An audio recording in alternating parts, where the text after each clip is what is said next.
చూడ్డానికి అచ్చం ఇటుకరాయిలా ఉంది కదా! కానీ ఇది ఇటుకరాయి కాదు. ఇదేంటంటే కోకోపీట్.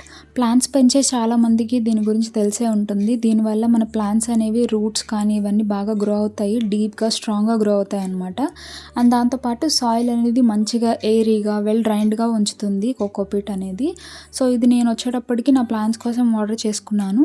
స్పెషల్లీ ఈసారైతే ఒక 1 కేజీ బ్లాక్ ఆర్డర్ చేసుకున్నాను. ప్రతిసారి ఏంటంటే సెపరేట్‌గా మనకి డ్రై అయిపోయింది దొరుకుతుంది. దాన్నే నేను మిక్స్ చేస్తూ ఉండేదాన్ని. కానీ ఈసారి బ్లాక్ లాగా ట్రై చేశాను. సో, ఈ 1 కేజీ బ్లాక్‌కి ఒక 2½ లీటర్స్ వాటర్ యాడ్ చేసుకొని అది మొత్తం నానిన తర్వాత దాన్ని కంపల్సరీ ఒక 2, 3 టైమ్స్ వాష్ చేసుకోవాలి. అలా వాష్ చేసుకోవడం వల్ల ఈ కోకోపీట్‌లో ఉన్న ఎక్సెస్ సాల్ట్స్ కానీ అలాంటివన్నీ రిమూవ్ అయిపోతాయి. అలా సాల్ట్స్ రిమూవ్ అవ్వకపోతే మీ ప్లాంట్స్ అనేవి చచ్చిపోతాయన్నమాట. కాబట్టి ముందే జాగ్రత్తగా 2, 3 టైమ్స్ వాష్ చేసుకోండి. అలా చేసుకొని మనం ఇది నార్మల్ పాట్ మిక్స్‌లో కలుపుకొని వేసుకుంటే ప్లాంట్స్ అనేవి చాలా హెల్తీగా గ్రో అవుతాయి. ట్రై చేయండి.